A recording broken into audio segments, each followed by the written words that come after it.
பேரலை நேயர்களுக்கு வணக்கம். டிஎன்பிஎஸ்சி குரூப் ஒன்னுடைய நோட்டிபிகேஷன் வெளியாகி இருக்கிறது. அதுல வெளியிட்டு இருக்கக்கூடிய காலி பணியிடங்கள் அப்படின்றது ரொம்ப குறைவாக இருப்பதாகவும், இது மாணவர்களுக்கு பெரிய மன உளைச்சலை ஏற்படுத்தி இருப்பதாகவும் சமூக வலைதளங்கள்ல நிறைய பேர் எழுதுறதை பார்க்க முடியுது. இது குறித்து பேசுறதுக்காக நம்மளோட டிஎன்பிஎஸ்சி, யூபிஎஸ்சி உள்ளிட்ட தேர்வுகளுக்கு தொடர்ந்து தயாரித்து வருகின்ற ஒரு நல்ல இடத்தில் வேலையிலிருந்தும் அந்த வேலையை விட்டுவிட்டு படிப்பதற்காகவே நேரத்தை ஒதுக்கி தொடர்ந்து படித்து தயாரித்து கொண்டிருக்கிற மாணவர் ஒருவர் நம்மோடு இணைந்திருக்கிறார். அவரோட தான் பேசுறோம். சகோதரா வணக்கம். வணக்கம். டிஎன்பிஎஸ்சி வேகன்சி கால்ஃபார் பண்ணதுல நிறைய சர்ச்சை எழுந்திருப்பதா தெரியுது. அதே போல நான் முதல்வன் திட்டமும் கண்டினியூ ஆகுமா இல்லையா அப்படின்றதுல ஒரு குழப்பம் இருக்கிறது. ரெண்டுமே ஒன்னோட ஒண்ணு தொடர்புடையதா தான் தெரிய வருகிறது. இத எப்படி பாக்குறீங்க? மாணவர்கள் மத்தியில இது எப்படி பாதிப்பை ஏற்படுத்தியிருக்கு? திமுக ஆட்சி வந்ததுக்கு அப்புறம் அந்த நான் முதல்வன் கொண்டு வந்தது பாத்தீங்கன்னா, இந்த வேலையை விட்டுட்டு ஃபுல் ஃபிளெஜ்டா இதுக்காகவே படிக்கிற ஏழை மாணவர்களுக்கு இந்த திட்டம் ரொம்ப பயனுள்ளதா இருந்துச்சு. முதல்ல அண்ணா இன்ஸ்டிடியூட் ஆஃப் மேனேஜ்மெண்ட் பாத்தீங்கன்னா 2 யூடியூப் சேனல்ஸ் மூலியமா இப்ப வெளில உங்க ஒரு பிரைவேட் இன்ஸ்டியூட் போனோம்னா கிட்டத்தட்ட யூபிஎஸ்சிக்கெல்லாம் 1.5 லட்சத்துக்கு கம்மியா எந்த இன்ஸ்டியூட்லயும் ஒரு நல்ல இன்ஸ்டியூட்ல கோச்சிங் கிடையாது. ஆனா அண்ணா இன்ஸ்டியூட் ஆஃப் மேனேஜ்மெண்ட் மூலியமா யூடியூப் சேனல் ஒன்று வச்சிருக்காங்க. டிஎன்பிஎஸ்சிக்கு தனியா எய்ம்டிஎன் ஒன்று வச்சிருக்காங்க. ஸோ அந்த 2 யூடியூப் சேனலுக்கு, யூபிஎஸ்சிக்கு ஒரு யூடியூப் சேனலு, அதுக்கப்புறம் டிஎன்பிஎஸ்சிக்கு ஒன்று. ஸோ இது மூலியமா முழுக்க மெட்டீரியல்ஸ்ல இருந்து ஒரு பிரைவேட் இன்ஸ்டியூட்ல எந்த அளவுக்கு ஒரு மெட்டீரியல்ஸ் கொடுப்பாங்களோ தரமான மெட்டீரியல், அது அண்ணா இன்ஸ்டியூட் ஆஃப் மேனேஜ்மெண்ட்டே ப்ரிப்பேர் பண்றவங்க எல்லாருக்குமே கொடுத்தாங்க. இதுக்கு முன்னாடி இருந்த ஆட்சிகள்ல அந்த அண்ணா இன்ஸ்டியூட் ஆஃப் மேனேஜ்மெண்ட் ரொம்ப ஒன்லி அஃபிஷியல்ஸ்க்கு ட்ரைனிங்க்குன்னு மட்டும்தான் அந்த இன்ஸ்டியூட் இருந்துச்சு.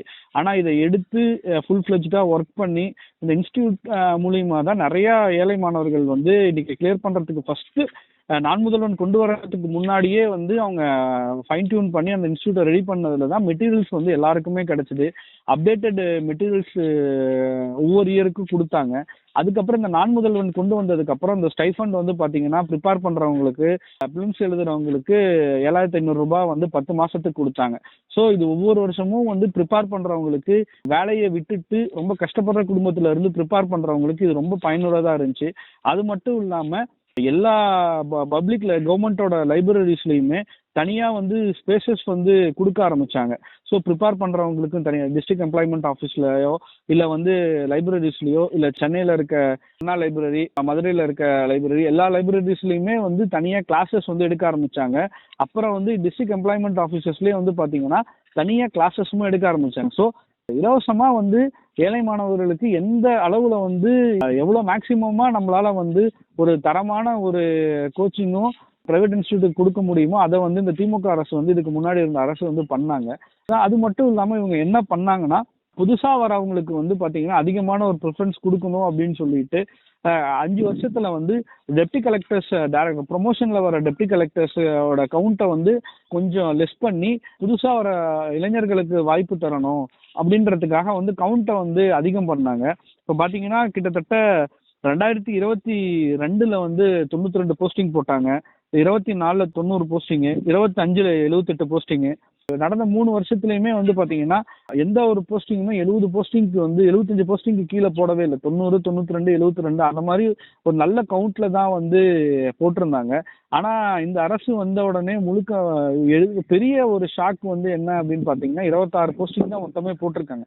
அதுல டிஸ்ட்ரிக்ட் எம்ப்ளாய்மெண்ட் ஆஃபீஸர் கிடையாது, ஏடி இண்டஸ்ட்ரீஸ் அவங்க போடல, அதுக்கப்புறம் டிஎஸ்பி போடல. இப்ப நீங்க சொல்ற டிஎஸ்பியோ அல்லது மற்ற பொறுப்புகளோ வேகன்சி கிரியேட் ஆனா அதை டிஎன்பிஎஸ்சி அறிவிக்க போறாங்க. இப்ப அறிவிக்கல அப்படின்னா வேகன்சி இல்லைன்னு அதை புரிஞ்சுக்க முடியாதா? இல்ல, எக்ஸிஸ்டிங் வேகன்சி நீங்க அந்த பிரஸ் ரிலீஸ்ல போட்டது கீழே ஒரு 2 பாயிண்ட் போட்டிருப்பாங்க. ஆல்ரெடி இப்ப நான் பேஸ்ட் ஆன் த வேகன்சிஸையும் எல்லாத்தையும் கால்குலேட் பண்ணி தான் போடுறோன்னு சொல்லிட்டு டிஎஸ்பிஸ் வேகன்சி இருந்துகிட்டே தான் இருக்கு. அது இல்லாம பாத்தீங்கன்னா டிஸ்ட்ரிக்ட் எம்ப்ளாய்மெண்ட் ஆஃபீஸருக்கு வேகன்சி இருக்கு. ஒரு சில டிஸ்ட்ரிக்ட்ஸ் எல்லாமே இன்சார்ஜ் டிஸ்ட்ரிக்ட் எம்ப்ளாய்மெண்ட் ஆஃபீஸர் தான் போட்டிருக்காங்க. ஸோ அது இல்லாம ஏடி பஞ்சாயத்துமே பாத்தீங்கன்னா அடுத்தடுத்த ப்ரொமோஷன்ல போறதுனால ஏடி பஞ்சாயத்துமே நிறைய இடத்துல வேகன்சி இருந்துட்டு தான் இருக்கு. வேகன்சி இல்லாமலாம் கிடையாது. இது திமுக அரசு என்ன பண்ணாங்கன்னா, ப்ரொமோஷன்ல வர தாசில்தாரா இருந்து டெப்டி கலெக்டர்ஸா ப்ரொமோஷன் வரவங்க, பிடிஓஸ்ல இருந்து ஏடி பஞ்சாயத்தா ப்ரொமோஷன் வரவங்க, அவங்களோட ஒரு ரேஷியோ இருந்தாலும் புதுசா வரவங்களுக்குன்றது ஒரு இம்பார்ட்டன்ஸ் கொடுக்கணுன்றதுக்காக இவங்களுக்கும் அதிகமான இம்பார்ட்டன்ஸ் கொடுத்தாங்க. இப்ப நாங்க ப்ரிப்பேர் பண்ற நாங்க என்ன நினைக்கிறோம் அப்படின்னா, அவங்க இந்த ஆட்சி ப்ரமோஷன்ஸ்ல வந்து நிறைய பேருக்கு வந்து ப்ரிஃபரன்ஸ் கொடுத்தாங்க அப்படின்னா இந்த ஆட்சியில கொடுத்தாங்கன்றதுக்காக இந்த ஆட்சிக்காக செயல்படுவாங்க. இளைஞர்கள் கிட்ட வந்து பேசி சமாளிச்சுக்கலாம். நமக்கு வந்து உள்ள இருக்கிற கவர்மெண்ட் எம்ப்ளாயீஸ் தான் நலன் தான் நமக்கு முக்கியம். ப்ரொமோஷன் கொடுத்தா அந்த கவர்மெண்ட் எம்ப்ளாயிஸ் வந்து ஃபேவரா இருப்பாங்கன்னு நினைக்கிறாங்களா அப்படின்றதான் தோண வைக்குது. ஏன்னா இவ்வளவு கம்மியான ஒரு வேகன்சிஸ் போடுறப்ப வந்து பெரிய ஷாக். ஏன்னா இந்த அரசு வந்து பொறுப்பேற்றப்ப இளைஞர்களுக்கான அரசாகவும் இளைஞர்களோட வளர்ச்சிக்காகவும் தான் வந்து நாங்க முழுக்க முழுக்க பங்காற்ற போறோம் அப்படின்னு சொல்லிட்டு தான் இந்த அரசு வந்து வந்தாங்க. இப்ப இது மட்டும் இல்லாம இந்த அரசு தேர்தல் வாக்குறுதியா 4000 ரூபாய் பட்டதாரி இளைஞர்களுக்கு வேலையற்ற இளைஞர்களுக்கு தரேன்னு சொன்னாங்க. இன்னைக்கு முக்காவாசி வந்து சிவில் சர்வீஸ்க்கு ப்ரிப்பேர் பண்றவங்க எல்லாருமே வேலையை விட்டுட்டு ஃபுல் ஃபிளெஜ்டா வந்து எக்ஸாம் கிளியர் பண்ணணுன்ற ஒரு நோக்கத்துக்காக தான் உட்காந்து படிக்கிறாங்க. அவங்க யாருமே வேலைக்கு போகாம படிக்கிற பசங்க தான். கிட்டத்தட்ட ப்ரிப்பரேஷன்ல இருக்க ஒரு 80% பசங்க. அவங்க இப்ப எல்லாருக்குமே வந்து இந்த இப்ப தாவேக்காக்கு அவங்க எல்லாருமே ஓட்டு போட்டதுக்கான மெயின் ரீசன் வந்து சரி மாசம் 4000 ரூபாய் நமக்கு கிடைக்கும். இந்த 4000 ரூபாய் வந்து நம்மளோட ப்ரிப்பரேஷனுக்கோ ஓன் எக்ஸ்பென்சஸை பாத்துக்கிறதுக்கோ இது நமக்கு பயனுள்ளதா இருக்கும் அப்படின்னு தான் நிறைய மாணவர்கள் வந்து 4000 ரூபாய் கொடுப்பாங்கன்னு தான் ஓட்டு போட்டாங்க. ஆனா இந்த அரசு வந்து பதவியேற்றதுக்கு அப்புறம் இருக்கிற சொன்ன வாக்குறுதிகள் எதையும் நிறைவேற்றல. மற்ற வாக்குறுதிகள் எப்ப நிறைவேற்ற போறோன்னு வந்து அவங்க எந்த ஒரு இல்ல. இப்போ உங்களுக்கு அந்த வேகன்சிஸ் டிக்ளேர் பண்ணதுல இதுக்கு முன்னாடியும் குறைவான வேகன்சிஸ் அறிவித்திருக்கிறாங்கல்ல, ஏன் இது ரொம்ப பர்டிகுலரா அதிகம் விமர்சிக்கப்படுது? இந்த அளவுக்கு குறைவா இது வரைக்கும் வந்தது இல்லையா வேகன்சி? இல்ல, இதுக்கு முன்னாடி வந்து பாத்தீங்கன்னா ஏடிஎம்கே பீரியட்ல தான் வந்து இவ்வளவு கம்மியான வேகன்சிஸ் வந்திருக்கு. ஆனா அந்த இப்ப ஏன்னா ஏடிஎம்கே பீரியட்ல அவங்க வந்து ஒரு 3-4 வருஷம் வந்து கால்ஃபரே பண்ணாம இருந்தாங்க எக்ஸாம்ஸ்.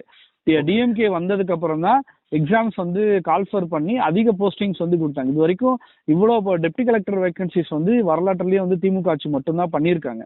ஸோ எல்லாரும் எக்ஸ்பெக்ட் பண்ணது என்னன்னா ப்ரிப்பரேஷன்ல இருக்கவங்க எல்லாருமே வந்து என்ன எதிர்பார்த்தாங்கன்னா இதுக்கு முன்னாடி வருஷங்கள் எல்லாத்துலயுமே வந்து கிட்டத்தட்ட ஒரு டெப்டி கலெக்டர் வந்து 24 போஸ்டிங் 20 மேக்ஸிமம் வந்து 18ல இருந்து 25 போஸ்டிங்குள்ள டெப்டி கலெக்டர் மட்டுமே வரும்.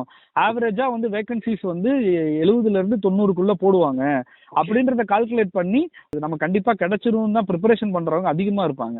இப்ப வந்து பாத்தீங்கன்னா 26ன்றது குறைச்சது வந்து இதையே கான்சென்ட்ரேட் பண்ணி வேலை எல்லாத்தையும் விட்டுட்டு முழுக்க இதையே ஃபுல் ஃபிளெஜ்டா படிக்கிறவங்க எல்லாருக்குமே வந்து இது ஒரு பெரிய ஷாக்கு. அது மட்டும் இல்லாம பாத்தீங்கன்னா இப்ப அடுத்து மெயின்ஸுக்கு எடுக்கிறது வந்து பாத்தீங்கன்னா 1:20 ரேஷியோல எடுப்பாங்க. 1:20 ரேஷியோனா கிட்டத்தட்ட வந்து வெறும் 520 பேர் 1,00,000 பேர் எழுதுறதுல மெயின்ஸுக்கு வந்து 520 பேர் தான் போவாங்க. இதே வந்து கிட்டத்தட்ட வந்து 80-90 போஸ்டிங்ன்னு இருந்தா 1:10 ரேஷியோல ஒரு 2000 பேராவது உள்ள போவாங்க. அதுல வந்து ஒரு 1/2 மார்க்ல போனவங்க 1 மார்க்ல போனவங்க எல்லாருக்குமே வந்து மேபி வாய்ப்பு கிடைச்சிருக்கும். இதுல இருந்தவங்க கூட மெயின்ஸ்ல வந்து இன்னும் நல்லா பெர்ஃபார்ம் பண்ணியிருப்பாங்க. பட் இவங்க வந்து இது குறைக்கறதுனால மெயின்ஸுக்கு போறவங்களோட இதுவுமே குறையுது. அது மட்டும் இல்லாம இப்ப ஒரு சில இன்ஸ்டியூட்ல எல்லாத்துலயும் இப்ப வந்து சைட் பை சைடு வந்து ப்ரிப்பரேஷன் பண்ணிட்டு இருக்கவங்க ஒரு சில அந்தந்த ஊர்ல இருக்க சின்ன சின்ன இன்ஸ்டியூட்ல வந்து கிளாஸ் ரூமே வந்து எடுப்பாங்க. அந்த ஒரு சில இன்ஸ்டியூட் வந்து என்ன குவாலிஃபிகேஷன் வச்சிருக்காங்கன்னா ஒண்ணு நீங்க இன்டர்வியூ அட்டன் பண்ணிருக்கணும், இல்லனா நீங்க மெயின்ஸ் எக்ஸாம் ஒரு தடவை 2 தடவை எழுதி இருக்கணும்ன்ற ஒரு சின்ன குவாலிஃபிகேஷன் வச்சிருப்பான். ஸோ இப்ப அவங்களுக்குமே இது வந்து அடுத்து நம்ம வந்து சைட் பை சைடு ஒரு இன்ஸ்டியூட்ல கிளாஸ் எடுத்துட்டு நாமளும் வந்து ப்ரிப்பரேஷன் பண்ணலாம்னு நினைக்கிறவங்களுக்குமே வந்து இது ஒரு பெரிய ஒரு அடி. ஏன்னா இப்ப அவங்கள ஒரு சில இன்ஸ்டியூட் வந்து 2 தடவை நீங்க மெயின்ஸ் எழுதிருக்கணும், ஒரு தடவை இன்டர்வியூ போயிருக்கணும், வந்தா தான் நான் கிளாஸ் எடுக்க அலோவ் பண்ணுவேன் அப்படின்னு சில இன்ஸ்டியூட் இருக்கவங்க இது சரி அப்படி நம்மளால கிளியர் பண்ண முடியலனாலும் நம்ம ஒரு எழுதிட்டு வந்தோம் அப்படின்னா இதை வச்சு நம்ம அடுத்து நம்மளோட ஏர்னிங்ஸோ இல்ல செலவுகள் பாத்துக்கலாம்னு நினைக்கிறவங்களுக்கும் இது ஒரு பெரிய அடி. ப்ரிப்பரேஷன் பண்றவங்களுக்கும் இது கிளாஸ் எடுக்கணும், இதையே நான் வந்து அடுத்து நான் ப்ரொஃபஷனா பண்ண போறேன் அப்படின்னு நினைக்கிறவங்களுக்குமே வந்து இது ஒரு பெரிய ஒரு ஷாக்கா இருக்கு. என்ன மாதிரி நிறைய பேர் வந்து வேலை எல்லாத்தையும் நல்ல வேலையில இருந்ததை விட்டுட்டு வந்து ப்ரிப்பரேஷன் பண்ண ஆரம்பிச்சோம். இப்ப இதுவே வந்து இவ்வளவு கம்மியான போஸ்டிங்னா குரூப் 2 குரூப் 2A 4 என்ன எந்த லட்சணத்துல விட போறாங்க அப்படின்றது தெரியல. இந்த ஆட்சி இளைஞர்களுக்கான ஆட்சின்னு அவங்க சொல்றவங்க இளைஞர்களுக்காக வந்து இவ்வளவு கம்மியான போஸ்டிங் தான் வந்து கொடுத்துருக்கு. இளைஞர்கள் அக்கறையே இல்லாத ஆட்சியா தான் இது இருக்கு. இப்போ தயாரித்து கொண்டிருக்கிற இப்ப மற்ற மாணவர்கள் மத்தியில இப்ப பொதுவா இன்ஸ்டியூட்லயோ அல்லது குரூப்பா நிறைய பேர் ஃபார்ம் ஆயிருப்பாங்க. இப்ப அங்கெல்லாம் என்ன மாதிரியான பேச்சுக்கள் இருக்கு? ஏன்னா வேகன்சி வந்த உடனே இப்போ மீம்ஸ் யூபிஎஸ்சி இந்த மாதிரி நிறைய டெலிகிராம் வாட்ஸ்அப் சேனல்கள்ல வந்து உரையாடல் நடக்கும். வேகன்சி டிக்ளேர் பண்ணிட்டாங்க, இந்த தடவை இப்படியானதா இருக்கு அப்படின்ட்டு. அப்ப அதுல வந்து என்ன மாதிரியான டாக்ஸ் நடந்துகிட்டு இருக்கு? நாங்க எல்லாருமே குரூப்லயே வந்து எல்லாருமே பேசுறப்பயே வந்து எதிர்பார்க்கல விஜய் அண்ணா வந்தாரு, அவர் வந்து கண்டிப்பா வந்து அதிகமான போஸ்டிங்ஸ் கொடுப்பாரு, டிஎன்பிஎஸ்சி மூலியமா இன்னும் நிறைய பேருக்கு இளைஞர்களுக்கு வாய்ப்பு கொடுப்பாரு, நம்ம இந்த வருஷம் விஜய் வந்துட்டாரு, அதனால நம்ம கண்டிப்பா வந்து அதிகம் போஸ்டிங்ஸ் திமுக ஆட்சியை விட அதிகமான போஸ்டிங்ஸ் வேகன்சி போடுவாரு, நம்ம உள்ள போயிடலாம் அப்படின்னு தான் நான் நிறைய எதிர்பார்த்துட்டு இருந்தோம். ஆனா அவர் இப்படி பண்ணுவாருன்னு நாங்க நினைக்கவே இல்லை. விஜய் அண்ணா வந்தாங்கன்னா நமக்கு நாம ஒரு கவர்மெண்ட் எம்ப்ளாயின்றத நினைச்சிட்டு இருந்தோம்.